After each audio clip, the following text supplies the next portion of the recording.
In criminal law, solicitation is the act of offering, or attempting to purchase, goods or services. Legal status may be specific to the time or place where solicitation occurs.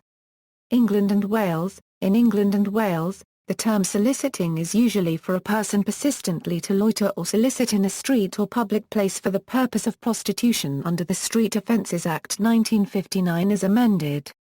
The crime of soliciting should not be confused with the profession of a solicitor, which under UK law is typically that of a lawyer, who may also function as a legal agent to obtain the services of a barrister on behalf of a client. United States. In the United States, solicitation is the name of a crime, an inchoate offense that consists of a person offering money or inducing another to commit a crime with the specific intent that the person solicited commit the crime. Differences in laws. In the United States, the term solicitation implies some part of commercial element, consideration, or payment. In some other common law countries, the situation is different, where the substantive offense is not committed, the charges are drawn from incitement, conspiracy, and attempt.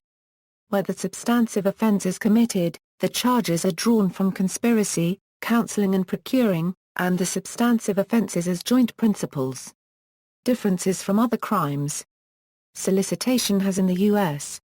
these unique elements: the encouraging, bribing, requesting, or commanding a person to commit a substantive crime, with the intent that the person solicited actually commit the crime. Unlike conspiracy, there is no overt step necessary for solicitation. One person can be a defendant, and it merges with the substantive crime. It is not necessary that the person actually commit the crime, nor is it necessary that the person solicited be willing or able to commit the crime. For example, if Alice commands Bob to assault Charlie, and Alice intends for Bob to assault Charlie, then Alice is guilty of solicitation. However, if Alice commands Bob to assault Charlie without intending that an actual crime be committed, then there is no solicitation.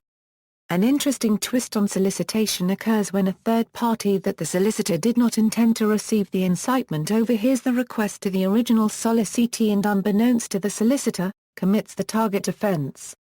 In a minority of jurisdictions in the United States, this situation would still be considered solicitation even though the defendant never intended the person that committed the crime to have done so.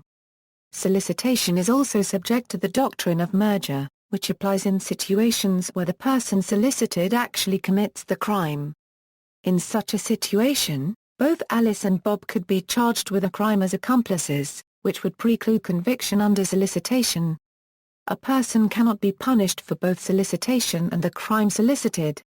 No soliciting signs are residential. In many jurisdictions, it is illegal to ignore no soliciting signs, with the burden typically resting upon the solicitor to look for the sign and upon observation to vacate the premises without attempting to contact the homeowner. Some cities require the employer to properly train employees on the appropriate observation of local solicitation ordinances and instruct them to always carry an identifying badge that they must show upon request. City ordinances vary but may require a soliciting sign to be of a certain dimension to qualify for legal protection. Some signs are designed to clearly cite the city ordinance and describe the consequences to the solicitor.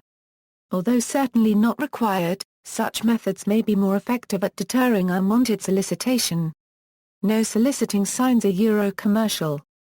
No soliciting signs are intended to protect business from panhandlers or individuals attempting to sell products or services to that business patrons on business property, thus taking potential revenue away from that business. It is a common misconception that a simple no soliciting sign is meant to keep individuals from attempting to speak with a business owner or principal about his products or services. While this may be accomplished using a more detailed sign specifically asking vendors not to promote themselves to employees or principals, most sales professionals are taught to bypass simple no soliciting signs and interpret them to mean do not solicit our patrons. See also, begging legal restrictions, incitement, inchoate offense, murder for hire, prostitution, soliciting to murder, Bureau of Alcohol, Tobacco, Firearms and Explosives, fictional sting operations, rejected U.S. legal case justified by Department of Justice as preventing crime, related to no soliciting signs, spamming, fly posting, email spam, spam, references,